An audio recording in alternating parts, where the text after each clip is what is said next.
News one Haryana team की तरफ से हम आज स्वागत करते हैं ब्राह्मण समाज पूरा इनका, और बार बार इनका धन्यवाद करते हैं ताकि ये लोगों को अच्छी खबरें देते रहते हैं। और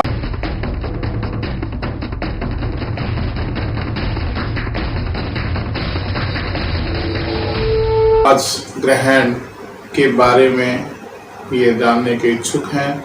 मैं आपको ग्रहण के बारे में बताना चाहता हूँ, इनका राशियों पर प्रभाव, इनका देश पर प्रभाव, क्या प्रभाव, कैसा प्रभाव और क्यों पड़ता है। ग्रहण क्या होता है?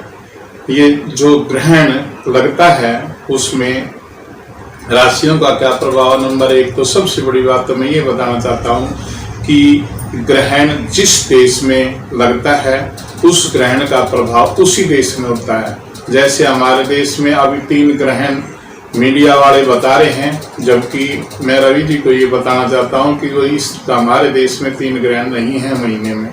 हमारे देश में तो केवल एक ही ग्रहण घटित होगा, और वो ग्रहण घटित होगा सूर्य ग्रहण 21 जून का। अभी चंद्र ग्रहण, सूर्य ग्रहण, चंद्र ग्रहण का मतलब चंद्रमा से संबंध है और सूर्य ग्रहण का सूर्य से संबंध है। अब जब सूर्य ग्रहण घटित होता है तो उसका 12 घंटे पहले से एक सूतक शुरू हो जाता है। हमारे यहाँ एक सूतक पातक वाली एक रीति है। जब आदमी चला जाता है तो पातक लगता है, और जब आदमी पैदा होता है, व्यक्ति पैदा होता है, बच्चा पैदा होता है, तो वो सूतक लगता है, और जाने के बाद पातक लगता है। इसी प्रकार हमारे ग्रहण का भी यही प्रभाव है कि उसका चंद्र ग्रहण का 9 घंटे पहले सूतक शुरू हो जाता है और सूर्य ग्रहण का 12 घंटे पहले। इस सूतक में बच्चे को और बुजुर्ग को, वृद्धावस्था वालों को छोड़कर किसी को भोजन अन्न का त्याज्य है, यानी भोजन इत्यादि नहीं करना चाहिए, लेकिन पानी, चाय इत्यादि ले लेनी चाहिए। इसका फलाहार का कोई इतना भय नहीं है, लेकिन जो बच सकता है वो बचे।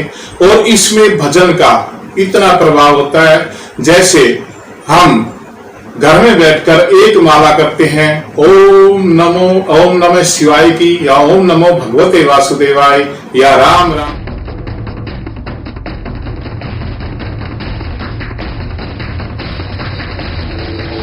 या राम राम राम राम, या ओम ऐं हरिं कलिं चामुंडाय विचे। ऐसा भजन करने का प्रभाव कई करोड़ गुना ऐसा शास्त्रों में वर्णित है।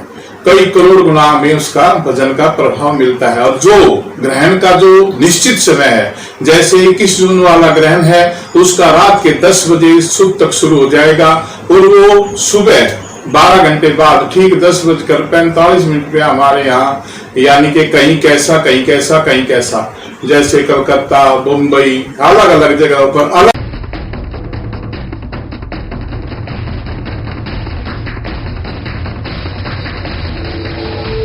अलग समय पर ग्रहण दिखेगा, और उसका वहां वैसा ही प्रभाव होगा। लेकिन जब वो ग्रहण शुरू होगा, उस पर बैठकर कोई, उसके अंदर बैठकर, ग्रहण में बैठकर कोई भजन करता है, यदि एक बार राम का जाप करता है तो उसका फल 1 करोड़ गुना मिलता है, ऐसा शास्त्रों में लिखा गया। इसलिए भजन करने का प्रभाव बहुत है। गर्भवती महिला यदि अपने हाथ में कुछ अन्न के दाने या नमक लेकर अगर भजन करती है तो उसकी जो संतान है वो बहुत तेजस्वी, यानी कि विद्या में निपुण, या क्षत्रिय है तो हथियार चलाने में निपुण, और वैश्य है व्यापार में निपुण, और शूद्र है तो अपने कार्य कर्म में निपुण मिलेगी।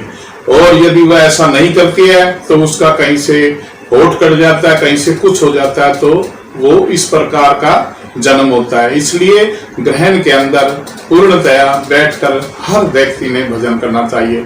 जो जितना भजन करेगा, बल्कि जो ये तांत्रिक क्रिया होती है वो भी सब सक्रिय हो जाती हैं। यदि तांत्रिक क्रिया में कोई भी अगर एक भी मंत्र का जाप करता है या पूरा ग्रहण मंत्र का जाप करता है, तो वो जिस मंत्र का जाप करता है वो मंत्र सिद्ध हो जाता है। और उस मंत्र को पढ़कर जिसके ऊपर भी वो अपना एक फूंक भी मार देता है, या थोड़ी राख की चुटकी हाथ पर रखकर ऐसे फेर कर उसके मस्तिष्क पर लगा देता है, तो किसी का सिर का दर्द है, पेट का दर्द है, हाथ का दर्द है, मुंह का दर्द है, या किसी प्रकार का भी, किसी भी प्रकार का कोई भी दर्द इत्यादि है, तो वो ठीक हो जाता है 101%। कोई किसी प्रकार का झाड़ा झपटा करने के लिए भी उस मंत्र का जाप ग्रहण में बैठकर ही करना चाहिए, उसका बहुत प्रभाव होता है। इसी प्रकार ये ग्रहण 10:45 से यहाँ सोनीपत, दिल्ली और हरियाणा में यानी कि होने जा रहा है, और ये 12:45 तक का इसका समय है। इस समय में बैठकर भजन ही करना चाहिए। हमसे यदि दर्शक और जानकारी चाहते हैं किसी भी प्रकार की, तो न्यूज़ 1 हरियाणा पर हम जल्द से जल्द वापस आएंगे और आपको सभी प्रकार की जानकारी बार बार देते रहेंगे।